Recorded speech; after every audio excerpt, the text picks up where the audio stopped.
slow one too, John. Into the green. Gotta hit it firmly. Hey. Oh, he did. Whoa! Marc Leishman into the lead at 11 under par.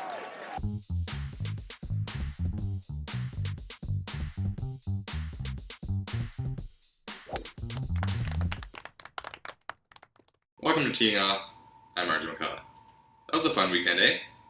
I don't even know if Marc Leishman thought he had a chance to win until at least the 16th hole when he made that bomb for eagle. There were a bunch of guys in it down the stretch. Let's take a look at how it all played out. With a 3-stroke lead on the 12th, this stray chip from Kisner would lead to a bogey, dropping him to 11 under. It's the bank. And that's going to run down the green on the other side. This is not going to be an easy up and down from there. Wow. A hole later, Charlie Hoffman would roll in this birdie putt to be one back of Kisner for the time being. Yeah, that's a great birdie. Charlie Hoffman back within 1. 14 and 4. Kisner would face this on the 14th for par.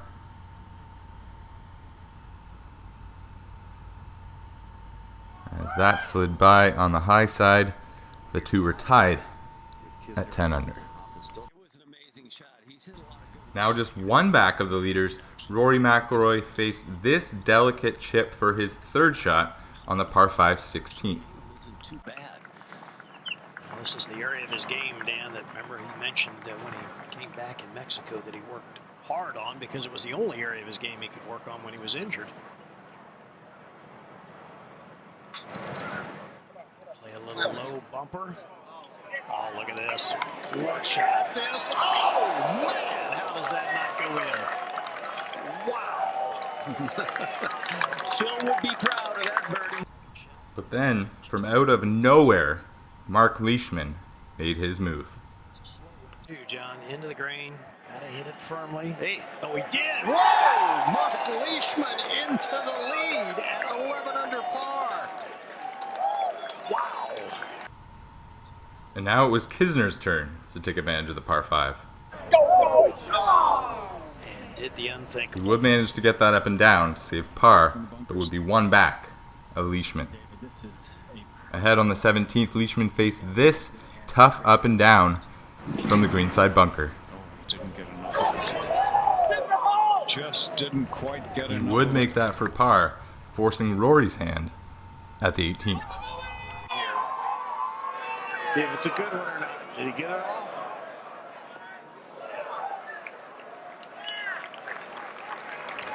And he's got a lot longer birdie putt. The big sweeper to the left. You can see how far out he's aiming it. You got it. Had perfect speed. He knew he had too much speed and he had it too high. With McIlroy now out of the picture, Hoffman looked to capitalize on the par 5 16th with this putt for birdie. Well, he hit a good putt. It just did not move. After dodging those bullets and still remaining in the lead, Leishman looked to get into the clubhouse at 11 under. That's a beautiful touch. A beautiful touch for Leishman.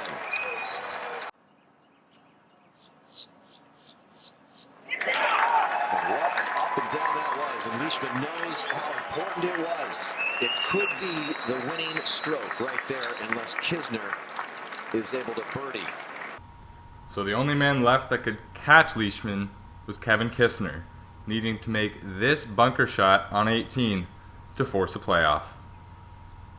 Make a bogey. Bunch of guys at 9. Well, just flown it too far. This is not going to go in. Got a lot of spin. A lot of spin. And that is official.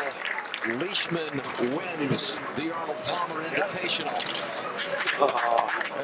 With the win, Leishman moves all the way up to 32nd in the World Golf Rankings and, maybe more importantly, earns himself a spot in the Masters.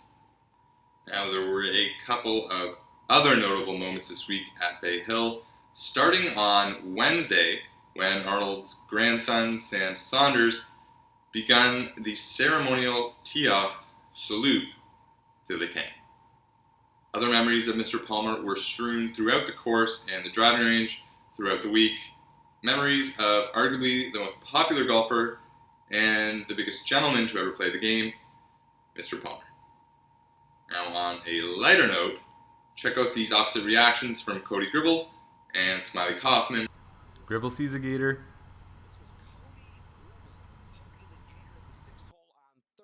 And then Smylie sees a gator. Smylie not smiling at that particular moment. Gator in the kingdom always has the last laugh.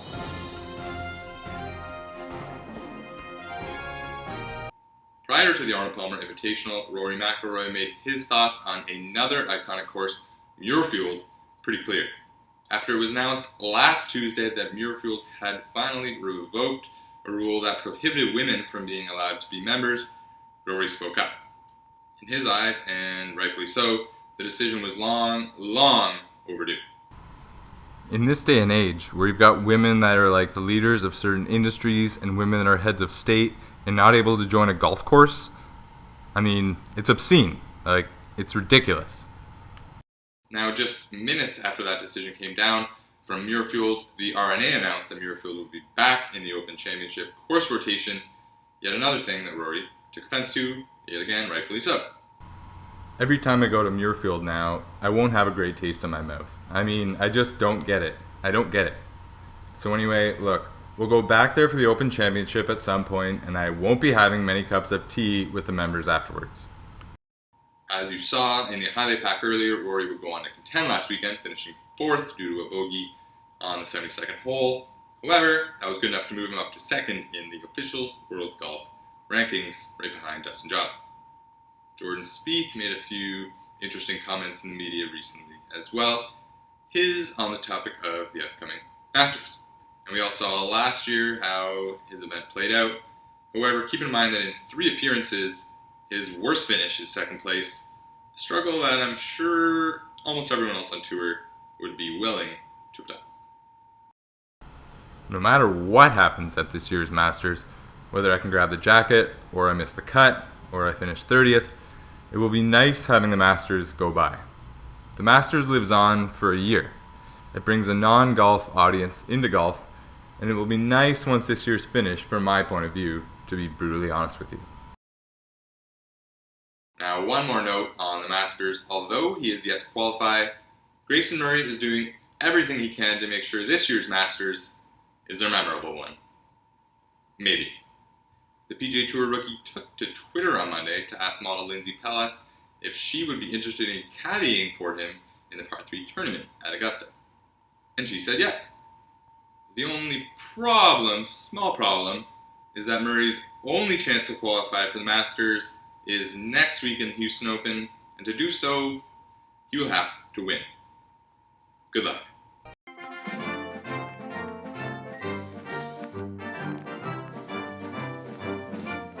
Well, some Tiger news this week.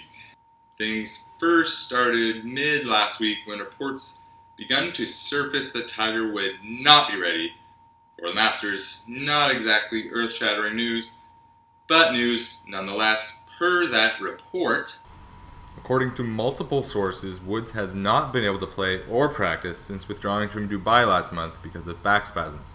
Another source said that he saw Woods recently and he didn't look good, adding that while he hopes he is back soon, Woods doesn't look close to being ready and that a return at the Masters would be too soon. The source added that all Woods has been able to do as of late is putt. Tiger's agent, however, wasn't having any of it. Mark Steinberg responded to the Golf Channel, naming the author of those sources, Brian Wacker. Here we go. I have no idea who Mr. Wacker's really close sources are. I can tell you this, nobody spoke to him. So how he could know something that Tiger and I don't know is comical. I talked to Tiger 4 hours ago on the phone. We're not in a situation to even talk about playing in the Masters now.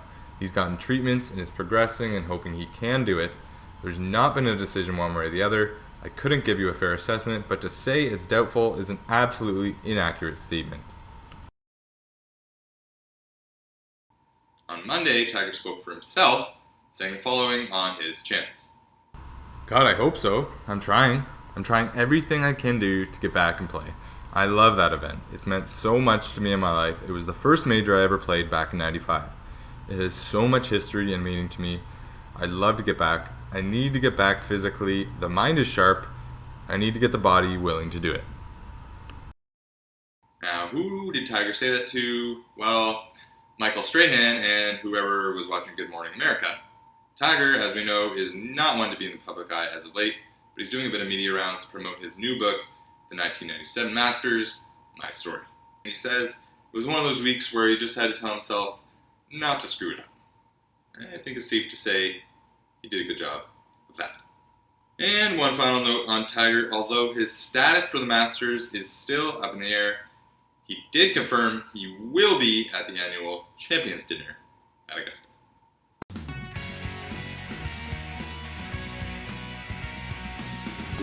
This week we've got another WGC event, the World Golf Championships Dell Technologies Match Play. The 64-player field was separated randomly by ping pong balls into 16 separate groups of 4. One player in each group from the top 16, one player in each group from the following 16, and so on and so forth. I'm not going to do the math in my head right on the spot. The match play used to just be a straight bracket format all the way through, but in 2015 they changed the format. It is now each group of 4, everybody plays each other in the group, and then the winner of that group advances. So there will be 16 players left. Those 16 go into a bracket and they play one-on-one elimination. So it'll be Sweet 16, Elite 8, Final 4, and then the finals. Those will take place on Saturday and Sunday. The event begins on Wednesday, so there'll be lots of golf. If you're confused by all of that, I'll put a link in the description. This year's event returns to Austin Country Club, where it made its debut last year. Jason Day is the reigning champ. He knocked off Louis Oosthuizen 5-4 in the championship match last year to win his second match play title. Here are this year's groupings.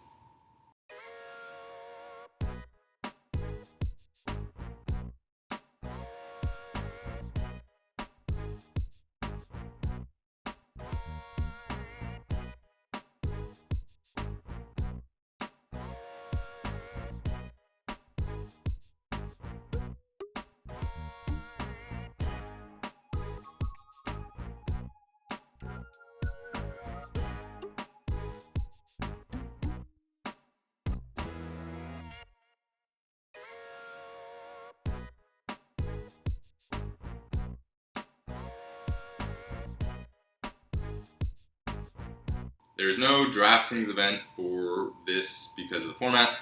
So as much as I love golf, I'm not going to go through each 16 groups and tell you who I think the winner's going to be.